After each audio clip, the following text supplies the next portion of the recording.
All right, every once in a while, I'm in a mood. I'm in a mood for food that is not high class.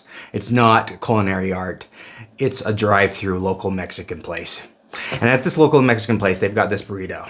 This burrito is a carne asada burrito, but it's not a normal carne asada burrito. It has carne asada, it's got cheese, it's got guacamole, it's got sour cream, and it has French fries. Yeah, French fries. And you throw that in a big old burrito, that's about 1.5 pounds, and you get that thing in your belly, and it's delicious. It's not some place that you take your wife on a date. It's not some place that you go for high class or for the culture, but you go when you want something good inside your tummy. That's Fast 10.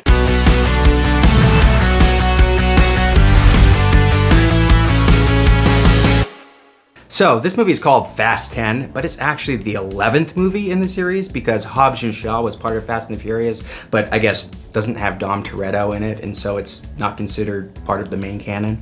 But it's also the beginning of the end of the road for the Fast family. So this one is actually going to be film 1 of 3. And so this movie doesn't end. It's got a cliffhanger. It has a cliffhanger. It doesn't wrap anything up at all. So just know that going into this movie.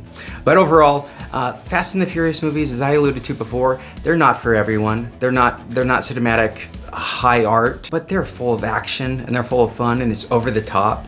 And either you're a person that likes that kind of thing or you're a person that doesn't.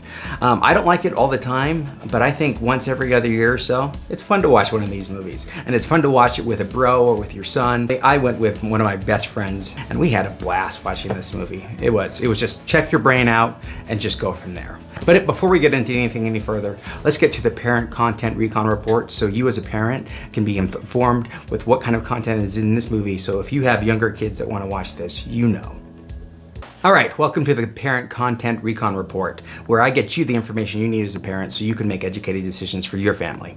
Anyways, when it comes to a Fast and the Furious movie, the first thing we got to address is the obvious. It's going to be the violent content, and these movies are full of it. But that's kind of the point. That's kind of the draw of these movies. There's high action, there's over-the-top fight scenes, over-the-top things with cars and stunts. It's just all over the place. And this, like the other movies, is that same thing. There's gonna be a lot of crazy fight scenes, a lot of crazy stunts, a lot of things get destroyed, a lot of laws get broken in regards to traffic laws, reckless driving. But you probably know that because you've probably seen one of these movies before. And this movie doesn't push the boundaries of what we've seen before. It's right in line with what we've seen before. So this is kind of a midline PG-13 as far as the violence is concerned. There's very minimal blood, there's no gore, but there's plenty of over-the-top stylized violence. The violence is not gritty, it's not grounded, it's not something that I would say most people would find is disturbing because it's so tongue-in-cheek. So that's the report on the violence. In regards to the sexual content, it kind of seems like all these Fast and the Furious movies have a quota to include at least one night racing scene. And in that night racing scene, we usually have 30 to 60 seconds of scantily clad women shaking their butt in front of the camera. And this movie is no exception. So that happens about halfway through the movie. A bunch of ladies dancing to club music in their booty shorts. Other than that, there's a scene with Dom, who's the main character, and his wife. They start making out in their bedroom and you think it's gonna lead all the way. It doesn't, it eventually gets diffused, but there's some passionate kissing and some cuddling in bed. Just know about that as a parent. And back to maybe some other disturbing images. There is our main villain does kill 2 characters. You don't see him kill the characters, but you see their corpses, and he's having like a beach party with them. They're sitting on lawn chairs and he's painting their nails and talking to them, and they're dead. And their eyes are taped open so they can look like they're interacting with them. It's a little weird, so that might disturb some younger viewers. Again, it's kind of tongue-in-cheek, so it doesn't come off as gross as it sounds, but just know that's in there as well. In regards to any other negative content, swearing is actually on the lower end of what I expected. There's no F-bombs, which was refreshing. There's about 10 to 12 swear words overall. They consist mostly of the S word, the A word, a few GDs, and one B word. So just know that it's on the moderate scale from a language standpoint. Other than that, there's no woke content.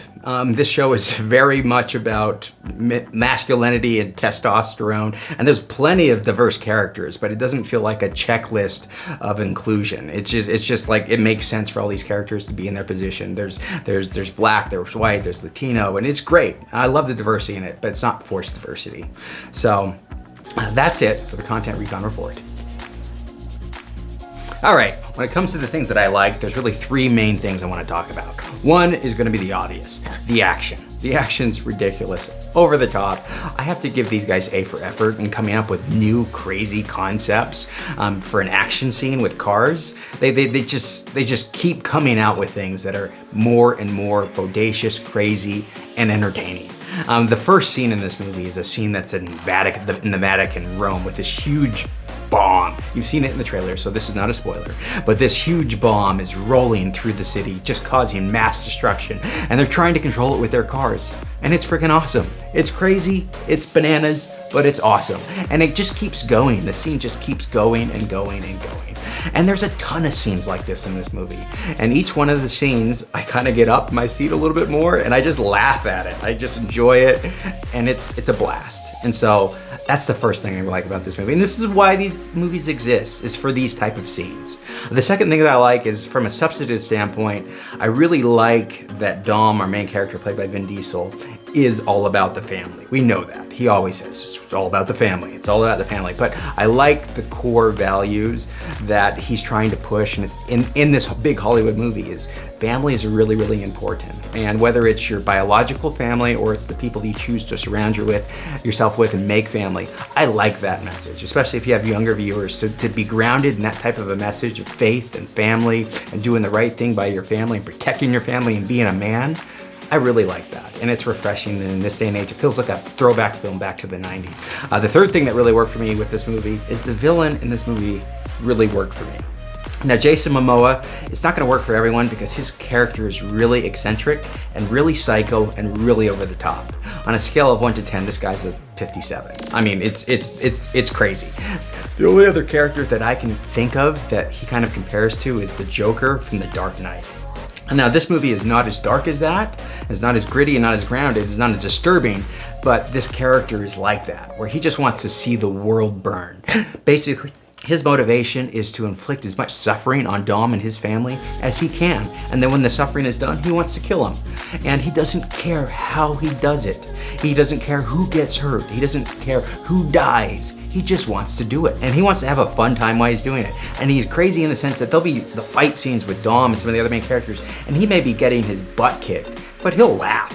He'll laugh and he'll smile, and he'll just like, take it, let's go. And he's always one step ahead of our heroes. And so even though if it looks like he's getting beat, he's always got something else planned. And so it makes it really intriguing, and he steals every scene that he's in. He's really charismatic. So it again shows you, if you have a good villain, you generally have an intriguing and good movie. But that's it for what I liked.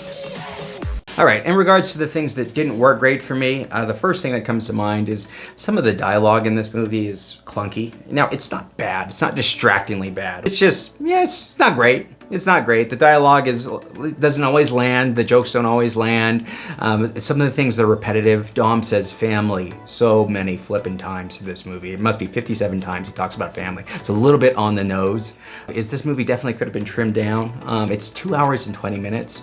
I really don't like the trend that we've seen with big blockbuster movies. They seem to be getting longer and longer and longer.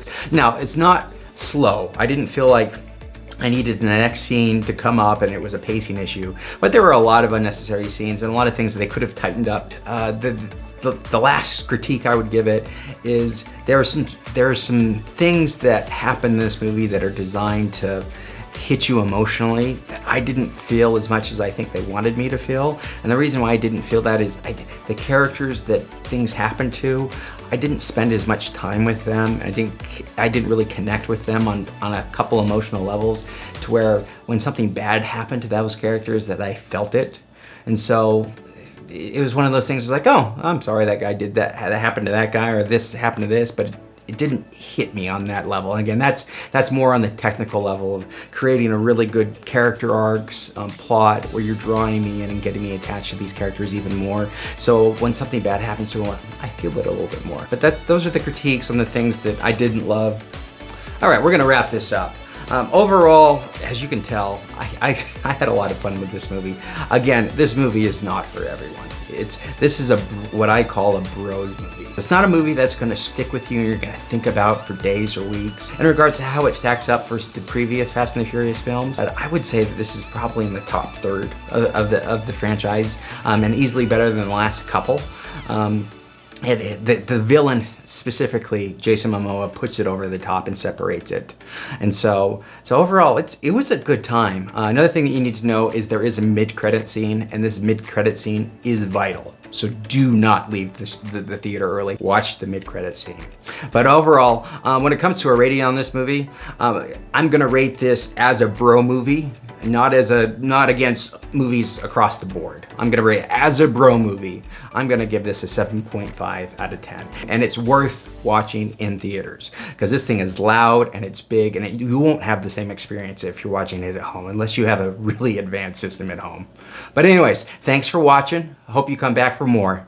Have a great day.